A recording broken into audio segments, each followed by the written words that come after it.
Is it June 17th? Mm-hmm. Wow. How do you do? That's good song to Mia. For Mia! Hi, Daddy! Daddy, look at me! I'm here on the mouse! Our Father, heavenly, good little boy, and bless Mommy and bless Daddy. Amen. Well, hello! Yes, I'm going out hunting elephants and tigers. My teacher run after us are alligators. What's that, Daddy? Like it, Daddy? Hope I don't have to eat like that. It'd be too hard to clean. Well, hello! I'm an American man. How do you do? You're not supposed to shake hands with our left hand. You're not supposed to wear gloves in the house either. Well, who's this? Oh, are you a general? Well, I'm so to myself and I'm hunting all day long. Oh, yes, a few elephants, a few tigers. No, I'm not very long now. A giant coming here woke me up. No, Mia, it wasn't imagination. It was a jam. Coming here woke me up. And when I got up, he had a hold of my arm. Oh, no, he was a nice jam. I gave him a picture book, and then he went away. Are there lots of gents around here? That must have been him then. Well, really, Daddy, other than that elephant and tiger, I believe that. What gent? Oh, he's real. Ooh, he's a great big man with a hairy coat on. And he walks like this. Yes. Oh no, he doesn't come through the door. Or through the wall. Over there. Oh no, he's a night owl. He gave me a watch. Yes. Would you like to see it? Yes. If the gym will come with me. We found you. Okay. Happy June 17th, and you've been Well, warned. it's almost Juneteenth then, right? It's almost Juneteenth. We probably have Monday off. Yeah, we do. Okay, nice. Like anybody gives a fuck, but You've been warned. Welcome back to Frankenstein Minute. Now, that's the podcast that dissects the Universal Frankenstein film series minute by minute. And I'm Bill Evenson. And I'm I'm one of the T- guys on that podcast. oh, is that? Yeah, I am too, actually. Oh, are you on Yeah, that as well? I am, Oh, that's, yeah. see, that's convenient that we're doing this then. Right? And I am Tom Lang, and you join us for minute 53, which it's a slam bang. It's a slam dunk. This minute is outstanding. Yeah, wow, there's some good stuff in this minute. That's minute 53 of 1939, Son of Frankenstein, for those playing along at home. So if you have the Blu-ray of Son of Frankenstein, it's the minute that is the 53rd minute. If you have the DVD, it's probably what, the 52nd? Yeah, it may not So match. it's not match at all. So sorry, Felicity. Yeah, well, that's Bill true. was so cheap. Yeah, I know. Yeah. Well, we'll work on that. See if there's anything we can do. All right. Or if you're streaming. Or is anybody streaming? Is that a thing people do? I guess it is. I gave him. No, did you shoot him with your gun? No. Or did you scare him away with your gun? No, did you chase him away with your gun? Okay, chase him away with your gun. No, he was a nice gent. He was a gent. He was a real gentleman. Tipped his hat.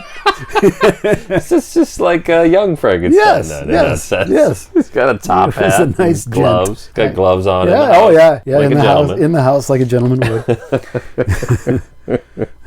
The fuck is happening? I gave him my picture book. Now, what's a picture book? Is it pictures of your mama taken by your papa a long time ago? Is that what a picture book is? That's something else. It's something else okay, altogether. thinking of that. And then he went away. Are there lots of gents around here? Gents? Gents, what do you Gents? I don't have any. I gave up on that a long time ago. We'd have to watch the video. Yeah. I like this, though.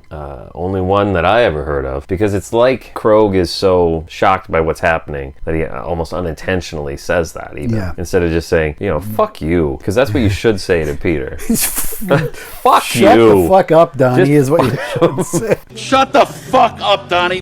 You're fucking so awful. Ugh. Ugh. Oh, yeah. No, I don't disagree. Remember when Wallace Matthews said that he liked the kid? I think there are things to like. Like I said, I think the line where he says, and I'm going to keep doing this. I'm going to keep coming back to it for some reason. Right. Well, whose is it? I think that is a good line. And it's good. It's perfect that the kid says it. Wasn't that like a show? Abbott and Costello. Whose arm is it anyway? Oh, there you go. Show? There you go. Drew Carey's where they're supposedly ad-libbing, but they're clearly not. Anyway. Yeah, no. It must have been him then. Yeah, I hate that. But I do like it. That's the one line that I sort of like and hate. Because... a complicated relationship with that line. Yes, I hate the way he says it. And and by this point I'm done. I'm fed up with Peter. I don't want him in the movie anymore. But it's also a decent line that helps to propel the narrative forward. Oh, it does. It does. And is sort of almost ironic, I guess. I'm trying to find the right word for it. Because he says it. It's a little kid saying it, and he's dumb to jump to that assumption. But it's also true.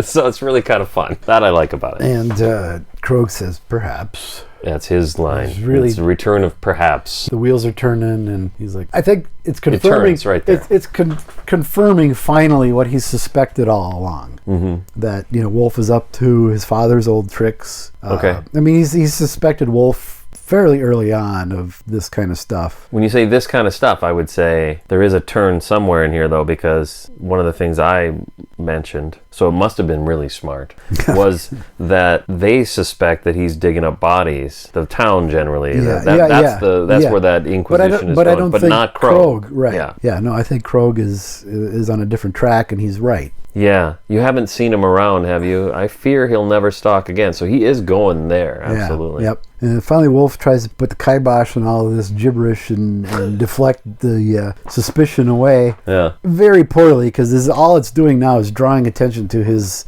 or making Krog more suspicious. Was that the time? We better be getting you up to bed. Yeah, it's this forced jocularity that nobody's fooled. Nobody's fooled. Having said that, most of the people are fooled. Krog is not. Krog is not fooled. Everybody else is. Amelia's too simple to. Let's be honest. There are women in this scene. They're not important to the movie. Unfortunately, not. I mean, sadly, it's true. Not. Yeah. Sad but true. Yeah. Actually, having said that, Elsa does play a decent role in this movie. She's had some good moments, and she will have some good ones later. Coming up. But in this scene, man, she's barely awake. Well, she took that Valium. I mean, she's not even really paying attention. Like if you look at the shots where I like the wide shots of the yeah, when there's a shot that has all three of them in it. After she says, "Oh, Wolf, you do find the strangest places," we don't get another close up of her at all. True. And the only time we see her then, because she's not doing anything, the only time we see her is in the wide shots. Yep. And so I should have said this last week, but when they're doing the whole "I'm a soldier," "Oh, he's a general," all that stuff, she just looks like she's staring straight ahead. It's funny to look at her. She's just not even in the movie. Well, it's because she took that Valium to deal with Maybe Peter. She did to deal with Peter. No, she's just staring. She's kind of staring at Peter for a lot of it. And then when, again, this is last week, but when Krog turns and does the heel click, then she looks up at him. But even then, she looks like she's barely awake. Stoned. Kind of stoned, yeah. It's almost... She borrowed some of Lugosi's I do want to say, drugs. you've described this perfectly to me. I think that's exactly the problem, or maybe it's a strength. It doesn't really matter. It's what's... I don't like how I said any of that. This is what's going to happen now. Wolf is a bumbling kind of criminal, I guess. He is giving it away to Krog immediately. Through the rest of the film. Absolutely everything he does nothing but point suspicion at him. Then that's fine. I mean, that's what this movie is. That's what the movie is, and that's why You're saying it as if it's failing. No. I don't know. Well, no, that's why I think Peter Sellers would have been a better Wolf. By far. Could have really played that up. I do like it, though. I like that. And if you don't like that, I mean, that's one of the things that I think people don't like about this movie, and maybe it's one of the things you don't like about this movie, is that happens now for the rest of the movie, is Wolf is an incompetent criminal. Oh, he's an incompetent criminal. He's an incompetent scientist. No, we covered that, true. Yeah, I mean, this whole trying to feign nonchalance, he doesn't do that any better than he pretends to be a big boy scientist and knows what he's doing. So everything he does is a failure. Yes. If you look at the movie, his greatest accomplishment is Peter. I think it's Indicative? convincing. Well, yeah, it is. But his greatest accomplishment is convincing Elsa to marry him, probably against her better judgment. Yeah, I think it's ultimately it will be a strength, at least at one point.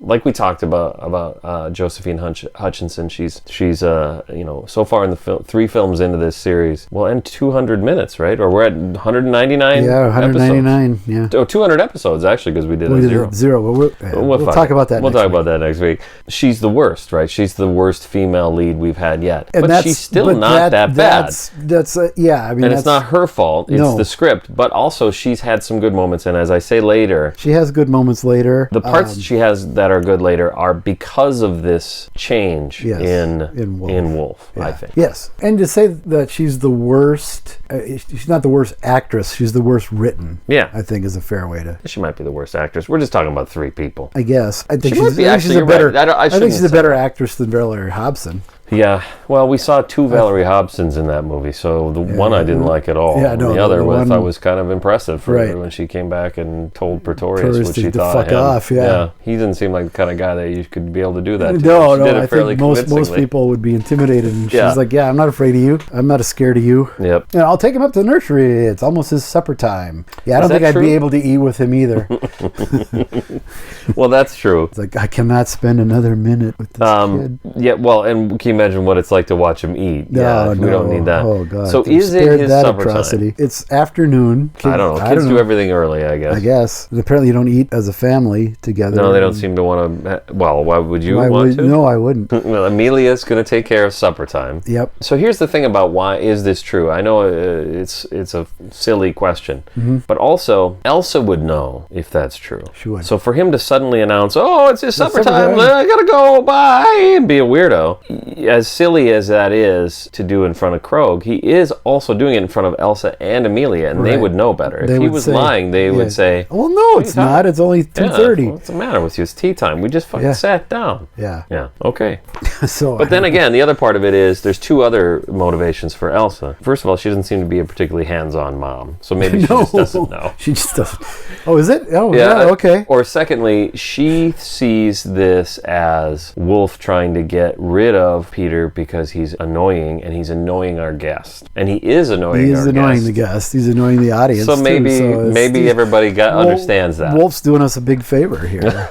Except. Okay, I get that, but even in movie, in context, in the movie, no, you're right. You're right. He is clearly having an impact on Krog. Yeah. Although it is still my opinion that if you just watch Amelia's face, she does not mind that Krog is annoyed. I don't know. Maybe she doesn't like Krog. Could be. I don't know. Who cares? Yep. Okay, here we go. Picks him up, puts him on his shoulder. You're a bit of a giant yourself. Yeah. Whatever. Why not? Yeah, that's supposed to be awkward, so it's okay to me. Yeah. Krog waves goodbye to Peter. Yeah. I didn't notice that until preparing for this. I noticed it last night. Yeah. It's kind of cute. Yeah. He just gave him a little wave. See ya. With his one hand. Yeah. And there's also some interesting sound design in this minute, because when they cut to that long shot, they clearly just have a boom mic just out of sight. Yeah, just out of camera, sure. And when they walk away, Amelia delivers her line, and it's all echoey and shit. Yeah. Like, she doesn't have a mic anywhere near her. No, it's probably the boom mic is swinging back to her at that moment. And when she does her Jack the Giant Killer line. Oh, what an imagination. And in his little head. Points to her being an idiot. Yeah, she's a dullard. Yep. Jack the Giant Killer. Did you look this up? Oh, no. I did. Okay, good. But I didn't. It was so boring I didn't put anything down. So let me just tell you what I think I found, which is that it's been around for centuries. Jack the Giant Killer is a very old story. Jack and the Beanstalk, isn't it, basically? I didn't see that it was. Yeah, I think they're 2 different things. Yeah. Okay. Yeah. I always think of that too, that's what that is. But no, it doesn't seem to be. Okay. I don't know. Maybe it is. Maybe the 2 have but it wasn't, not on the Wikipedia page. Oh, wow. Which is gospel Which is the truth, research that I do. That's the level.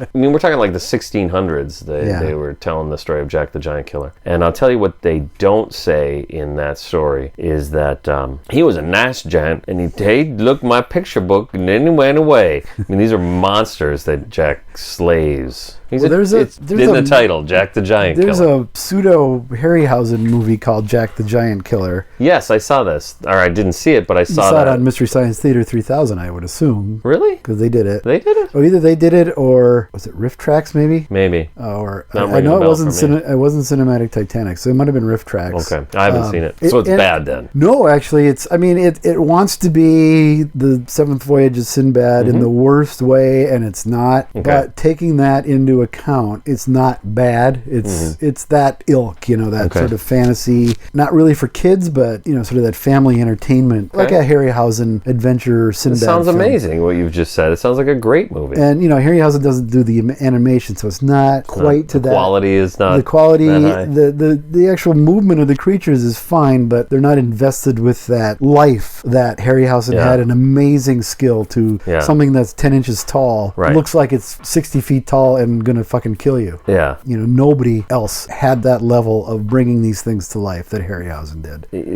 There's certainly a difference when that's why I think CGI doesn't even come close to approaching that. All right, but she's just, what an imagination, and she needs to be put in a home. Why does she do this? She does this because she senses how awkward all of that was. And maybe... just in case anybody here thinks that there's a giant roaming around, let me just put your mind at ease. It's just his imagination. Well, there are high ceilings in this place, so maybe. It could be. You can get a giant. That door was pretty big that Peter came through. That's true. Really true. You could fit giants in there. So, here's my final note for this minute as Wolf brings Peter up to the stairs. Fucking done. 53D. I'm fucking done. So the rest of this episode is you. All right. You go for it. We get the first thing that you can't help but be charmed by is the iconic Peter theme starts to play.